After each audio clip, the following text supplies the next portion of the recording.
Shalom, shalom, peuple de Dieu. Nous avons encore aujourd'hui un message très important pour le corps de Christ. Et ce message est intitulé la miséricorde de Dieu. Qui a encore pardon. Nous en avons prié. Notre Père qui est aux cieux, que ton nom soit sanctifié, que ton règne vienne, que ta volonté soit faite sur la terre comme au ciel. Donne-nous aujourd'hui notre pain de ce jour. Pardonne nos offenses, comme nous pardonnons aussi à ceux qui nous ont offensés. Et ne nous soumets pas dans la tentation, mais délivre-nous du mal, car c'est à toi qu'appartient le règne, la puissance et la gloire, pour des siècles et des siècles. Amen. Amen. Bien-aimés dans le Seigneur, je vous salue encore dans le nom précieux et glorieux de notre Seigneur et Sauveur Jésus-Christ. Voici la prière la plus puissante au monde entier, que le monde des ténèbres, Satan et tout son armée n'aiment pas qu'un chrétien disposé prie. C'est un exemple de prière que notre glorieux et majestueux Seigneur nous a enseigné.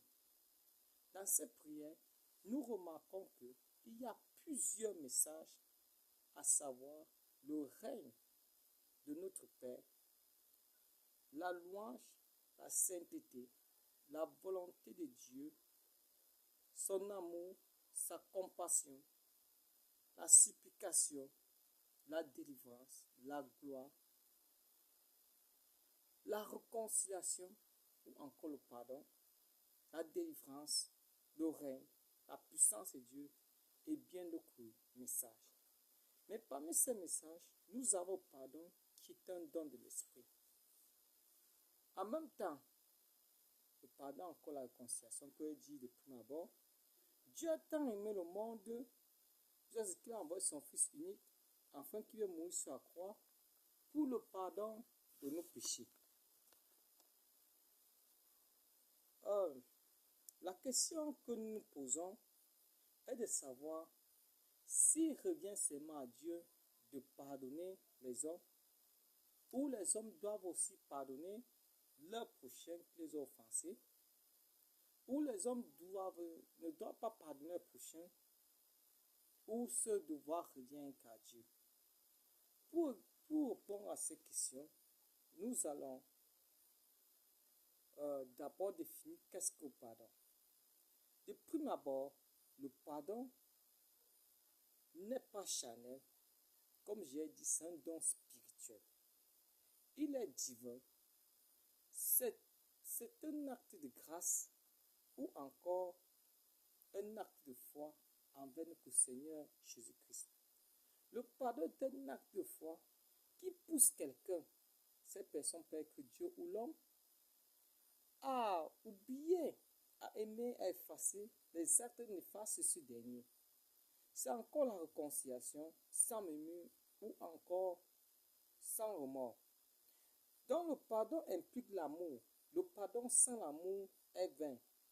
Le pardon à moitié n'est pas le pardon, mais plutôt un acte de rancœur. Le Seigneur Jésus nous a dit dans Matthieu 6, verset 14 que si vous pardonnez aux hommes leurs offenses, le Père Céleste vous pardonnera aussi.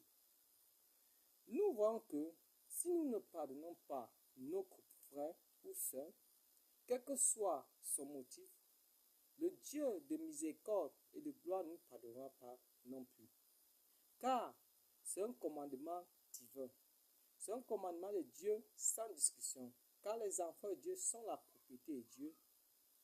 Pas besoin de contester avec son Créateur. La Bible déclare que Dieu ne veut pas la mort d'un pécheur, mais il veut que tout pécheur se repente afin d'hériter la vie éternelle en Jésus-Christ. Donc arrêtons d'avoir un cœur dur et impénitent, car si on ne pardonne pas nos prochains, Jésus ne nous pardonnera pas non plus. Ça, c'est une condition primordiale. C'est pourquoi nous voyons que la prière ou la supplication de beaucoup de frères frères et sœurs en Christ ne montrent pas parce qu'ils ont en eux le non-pardon. Le non-pardon est une barrière. C'est une barrière. Car il n'y a pas de nombre déterminé pour pardonner son frère. Comme celui qui nous a expliqué que si ton frère vient pécher contre toi 7 fois en un jour et qu'il vient penser 7 fois, mais aussi 7 fois, pardon, Dieu dit que tu lui pardonneras. Mais cependant, il y a un problème, parce que les